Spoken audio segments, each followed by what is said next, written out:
Good morning everybody, welcome back to my YouTube channel SST mastermind में आप सभी का स्वागत है। तो चलिए फ्रेंड्स, आज हम इस वीडियो में आपको चर्चा करने वाले हैं क्लास 8 का राजनीति विज्ञान और चैप्टर ये दूसरा है जिसका नाम है धर्मनिरपेक्ष की समझ। और ये एनसीईआरटी है, जितने भी हम कराएंगे मोस्ट इंपोर्टेंट चीज़ कराएंगे। तो ये क्लास 8 का पूरा निचोड़ है। उसके बाद इसका हम क्वेश्चन आंसर भी करा देंगे और इसका हम ऑब्जेक्टिव भी क्वेश्चन करा देंगे। तो आपको पता ही है कि हमारे चैनल पे क्लास 6 से लेकर क्लास 12 तक के एनसीईआरटी का जितने भी एसएसटी का चैप्टर होते हैं, हिस्ट्री हो, ज्योग्राफी हो, पॉलिटिकल हो, सिविक्स हो या इतिहास भूगोल जो भी हो, एनसीईआरटी हिंदी का पूरा आपको इस चैनल पे आपको देखने को मिलेंगे। तो वीडियो को एकदम दबाकर लाइक कर दीजिए, अपने फ्रेंड और दोस्तों और ग्रुपों में शेयर कर दीजिए और चैनल को सब्सक्राइब नहीं किया तो चैनल को सब्सक्राइब जरूर कर लीजिएगा। और फिर आप कमेंट करके बताइएगा कि आपकी कौन सी टॉपिक आपको बेटर है और क्या कराना है। ठीक है, चलिए यहाँ से हम बात कर लेते हैं धर्मनिरपेक्ष के बारे में। ठीक है, सबसे पहले हम बात करते हैं कि धर्मनिरपेक्ष क्या है, धर्मनिरपेक्ष कहते किसे हैं। तो देखिए, धर्मनिरपेक्ष का अर्थ होता है कि राज्य का कोई धर्म नहीं है, कोई भी राज्य जो है, राज्य का कोई विशेष धर्म नहीं है कि इस राज्य में ये धर्म रहेगा, उस राज्य में वो धर्म रहेगा, ऐसा कोई प्रावधान नहीं है। यानी कि कहने का मतलब है कि हमारे भारत में या राज्य में कोई धर्म का निर्धारित नहीं है। सभी धर्म को समान दृष्टि से देखना है। कोई भी धर्म हो, हिंदू हो, मुस्लिम हो, सिख हो, ईसाई हो, क्रिश्चियन हो, सभी को समान देखना है, कोई हीन भावना नहीं हो। सरकार किसी विशेष धर्म को बढ़ावा नहीं देती और न ही किसी धर्म के विरोध करती है। सही बात है, सरकार का एक दायित्व होता है कि सभी धर्म को बराबर का हिस्सा देना। जैसे कि कोई पॉलिसी आता है, कोई योजना आती है, तो विशेष धर्म के लिए नहीं आता, ये सभी धर्म के लिए आता है। तो इसी को धर्मनिरपेक्षता कहा जाता है। समझ में आ गया? Doubt clear? चलिए, अगला टॉपिक है कि भारत में धर्मनिरपेक्षता की विशेषता क्या है। मतलब भारत में जो धर्मनिरपेक्षता है, इसके क्या क्या विशेषता हुआ, क्या क्या इसमें बातें हैं, क्या क्या संतुष्टि हुई इससे। तो देखिए, इससे फैला क्या हुआ। पहले आता है समानता। क्या है? समानता। सभी धर्मों के अनुयायियों को समान अधिकार है।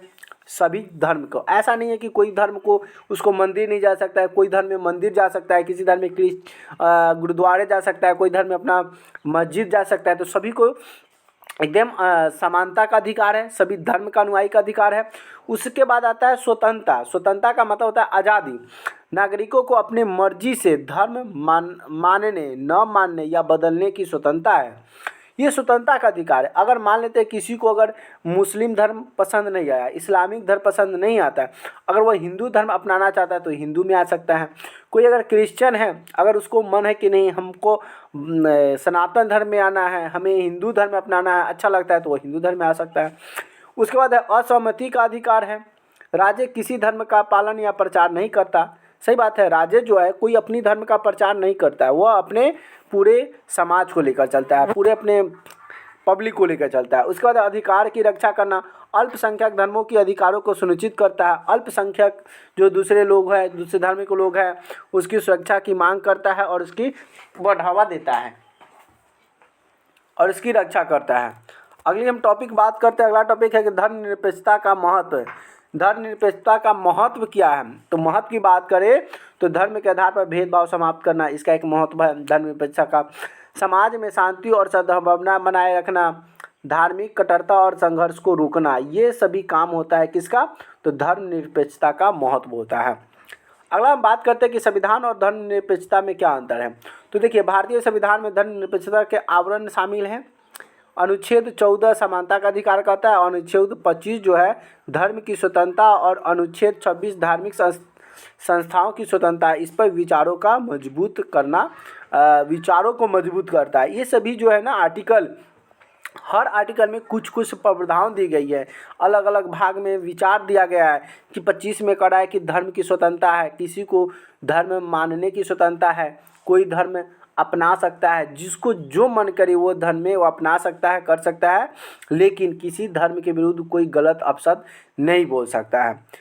अनुच्छेद 14 कहता है कि सभी के प्रति समान अधिकार है, सबको सब जगह जाने का अधिकार है, खेलने का अधिकार है, पढ़ने का अधिकार है।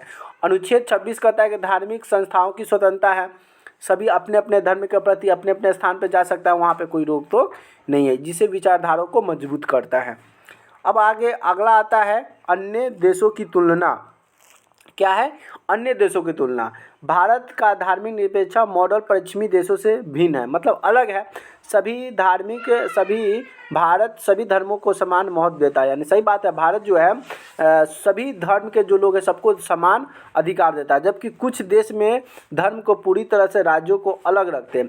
जैसे कि हमारा भारत ही एक ऐसा देश है जो सभी धर्म के लोग एक साथ रहते हैं और सभी को समान अधिकार मिला जाता है। नहीं तो कहीं कहीं पे क्या होता है, दूसरे देश में चले जाइए, सिर्फ वो अपने धर्म का ही प्रचार करता है, अपने धर्म का ही मानता है, दूसरे धर्म का वैल्यू ही नहीं देता है। लेकिन भारत ही एक ऐसा देश है जो सभी धर्म के लोग, जात पात ऊंच नीच सभी धर्म के लोग यहाँ पे रहते हैं। धर्मनिरपेक्षता के लिए चुनौती क्या है कि धार्मिक असहिष्णुता, सांप्रदायिकता, राजनीतिक और धार्मिक कट्टरता, ये सब क्या है, एक तरह का चुनौती बना हुआ है। अब महत्वपूर्ण बात कर लेते हैं, थोड़ा सा महत्वपूर्ण उदाहरण की अगर बात करें तो इसमें क्या कहता है महत्वपूर्ण उदाहरण, इसको देखिए। सरकारी स्कूल में धार्मिक शिक्षा नहीं दी जाती। अब सही बात है, धार्मिक स्कूल में है कि स्कूल में सभी समुदाय के लोग आते हैं, हिंदू मुस्लिम सिख ईसाई सभी एक स्कूल में जाते हैं पढ़ने, तो वहाँ पे धार्मिक शिक्षा नहीं दी जाती है। राज्य धार्मिक त्यौहार में किसी विशेष धर्म को पक्ष नहीं लेता। अच्छा, आप सभी से एक क्वेश्चन है, क्वेश्चन ध्यान से सुनिएगा कि इस्लामिक जो होता है मुस्लिम, वो जाते हैं मदरसा में, ध्यान से सुनिएगा, मदरसा में जाते हैं, उसके लिए उर्दू विद्यालय है। क्या है, मुसलमानों के लिए उर्दू विद्यालय है, वो मदरसा में जाता है। क्रिश्चियन के लिए भी दूसरा विद्यालय, तो फिर हिंदू के लिए एक संस्कृत का विद्यालय क्यों नहीं है, ये जवाब।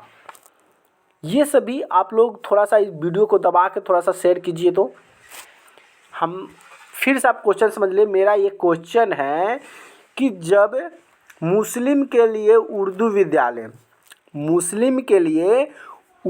विद्यालय है जिसमें उर्दू पढ़ाया जाता है, तो फिर हिंदू के लिए, सनातन के लिए संस्कृत क्यों नहीं है, संस्कृत विद्यालय क्यों नहीं है जिसमें संस्कृत का अध्ययन कराया जाए। और नहीं संस्कृत का अध्ययन कराएगा तो हिंदू एक दिन पूरा संसार से ख़त्म हो जाएगा। ये मेरा क्वेश्चन है, आप लोग कमेंट में अपनी राय दीजिए, वीडियो को दबा कर शेयर कीजिए। चलिए अगली हम बात करते हैं इसी का कि धर्मनिरपेक्षता का उद्देश्य सभी धर्मों के प्रति समान दृष्टिकोण बनाए रखना। अच्छा, एक बात बताइए, जब यहाँ पे धर्मनिरपेक्ष कहता है कि सभी धर्म के प्रति समान दृष्टिकोण बनाए रखना चाहिए, तो जब हिंदू भारत में ही मुस्लिम उर्दू विद्यालय हो सकता है, तो फिर भारत में ही संस्कृत विद्यालय क्यों नहीं हो सकता है, संस्कृत विद्यालय क्यों नहीं हो सकता है। जब समान दृष्टिकोण बनाए अगर रखना ही है, तो जब मुसलमान जब संस्कृत उर्दू पढ़ेगा तो हिंदू धर्म भी संस्कृत पढ़ेगा, उसके लिए विद्यालय खुलवाइए। सरकार को इस पर विचार करना चाहिए, लेकिन इस पर कोई दिखाई नहीं देता है, ताकि समाज में शांति, सद्भावना और एकता की स्थापना बनी रहे। देखो यहाँ पे कह रहा है ताकि समाज में एकता बने रहे, तो एकता कैसे बनेगा, मुसलमान लोग सिर्फ अपना ही उर्दू सीखने जाएगा अपने ही विद्यालय में, और तो हम लोग के साथ पढ़ने आएगा नहीं, तो वो एकता बनेगा कहाँ से, ये तो एकता नहीं है। इस पर तो हम खंडन करते हैं, इस बात से हम नकारते हैं। याद रखने योग्य बिंदु है कि धर्मनिरपेक्षता भारतीय समाज का लोकतंत्र के रीढ़ है, इसे संविधान के जरिए मजबूत की जाती है, बिल्कुल की जाती है। और जिस तरह से है, हमें सबको जब एक साथ मिलजुल कर आएगा तभी एकता बनेगा। अगर मुसलमान लोग अगर सिर्फ अपने उर्दू विद्यालय में जाएंगे पढ़ने और सिर्फ उर्दू सीखेंगे, हम लोग सिर्फ हिंदी सीखेंगे, तो क्या एकता बनेगा, नहीं बनेगा। जब हम लोग एक साथ बैठेंगे नहीं, एक साथ पढ़ेंगे नहीं, एक साथ खेलेंगे नहीं, तो एकता बनेगा ही नहीं। तो हिंदू के लोग सब आते हैं नॉर्मली पढ़ने, लेकिन मुसलमान लोग सब जाते हैं सिर्फ उर्दू विद्यालय में, क्योंकि उसमें सिर्फ उर्दू ही पढ़ाया जाता है। तो भाई अभी से ही कुछ सीखो और इस बात पे अमल करो, और कमेंट में इसका जवाब हमें प्यारे बच्चों फ्रेंड हमारा जवाब कमेंट में चाहिए। आप लोग कमेंट कीजिए कि जब उर्दू क्या है कि जब उर्दू बोर्ड या उर्दू स्कूल हो सकता है मुसलमानों के लिए, तो हिंदुओं के लिए संस्कृत स्कूल क्यों नहीं हो सकता है। ये कमेंट कीजिए और वीडियो को शेयर कीजिए दबाकर, ठीक है। और इसके लिए मैं एक प्रॉपर वीडियो भी बनाऊंगा, ठीक है। तो चलिए फ्रेंड्स, वीडियो को यहीं तक अंत करते हैं, फिर मिलते हैं नए वीडियो में नए टॉपिक के साथ। और आपको और ये वीडियो कैसी लगी प्लीज़ अपनी राय जरूर दीजिएगा और कमेंट करके जरूर बताइएगा, ठीक है। फिर मिलते हैं नए वीडियो में नए टॉपिक के साथ, तब तक के लिए बाय बाय, लव यू, जय हिंद, वंदे मातरम, जय हिंद।